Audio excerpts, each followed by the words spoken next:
Hello everyone and welcome to another English with Joseph. Well, I hope you've been enjoying the sights of Barcelona as much as I have.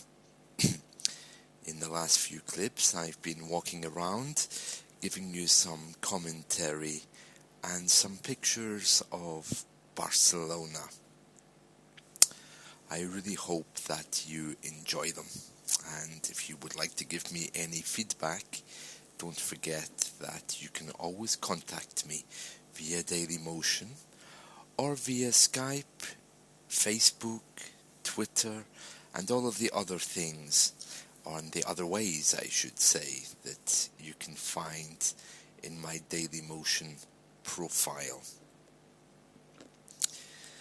Well, over the last few days, I've been busy teaching, as I always do.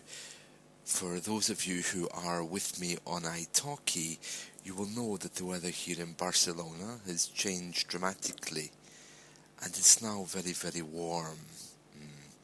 So I will be out and around making some more video clips for you, while introducing you to some new English terms at the same time.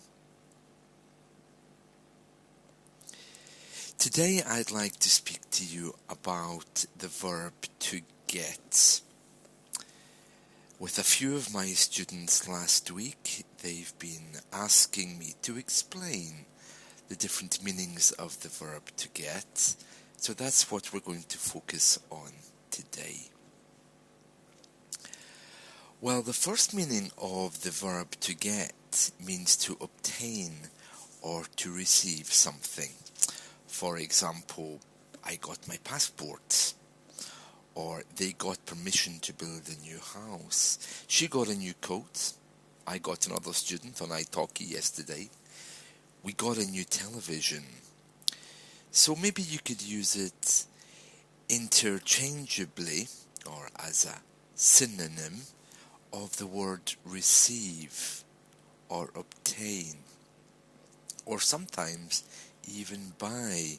Oh, I got myself a new t-shirt, for example, means I bought myself a new t-shirt. Of course, it doesn't necessarily mean that you've bought it exactly. It's also possible that you haven't bought it and someone gave it to you. I bought myself a new t-shirt, for example.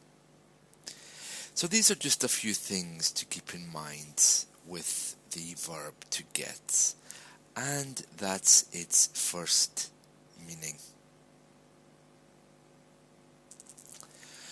Okay, so let's look at the next expression of the verb to get. To receive, to obtain, and to buy is one meaning. The next way that we can express it is to talk about arriving somewhere, arriving to a place or reaching a place. For example, I'm getting home tonight at 6. I will get back from New York at 5. Oh, what time did you get to work this morning? Oh, I got to work at 4. So you could use this as a synonym for arrive. I arrived, I got. It's the same thing effectively. Lastly, we can use to get to show a change of state. For example, if something is cold and it's becoming hotter, you can say it's getting hotter. Imagine that the library, many people are coming in and you're sitting there. You can look around and say, oh, it's getting busy. Maybe I'll go somewhere else, you know. Or, for example, if you're in a shop, oh, it's getting busy. You can even talk about it in terms of something which is changing its state. Don't touch the cooker until it gets colder because you'll burn yourself, for example.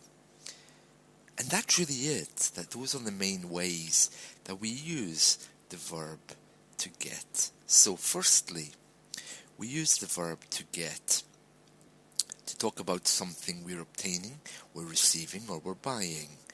Secondly, we use the verb to get to talk about arriving in a place. And thirdly, we use the verb to get to talk about a change of state. It's getting warmer, it's getting colder, etc. It's getting busy, it's getting empty. It's getting cooler. Don't touch the cooker, for example. It's getting cooler as well, was another example. Now, the other things about the verb to get, the other meanings that you might have heard, because I know that you're probably thinking, I'm sure there's more. Yes, there is. There's actually different phrasal verbs with the word to get, and there's many of those. To get at, to get away with, to get by, to get down, to get off, to get on with.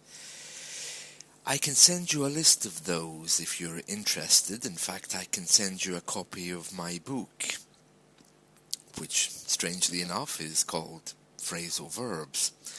If you want to buy it, you can find it on Amazon Kindle. Alternatively, ask me for it and I'll be delighted to send it to you free of charge. Okay, well that's my clip for today. Remember, if there's anything that you would like to see in these clips, anything that you would like to know, any suggestions for me about what you would like me to cover on these clips, please do let me know. And of course, if you're looking for English lessons, you can always contact me as well, and I'm sure I can find some time for you.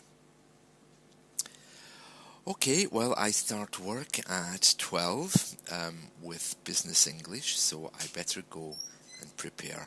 So I wish you all a very good day. Thank you and goodbye.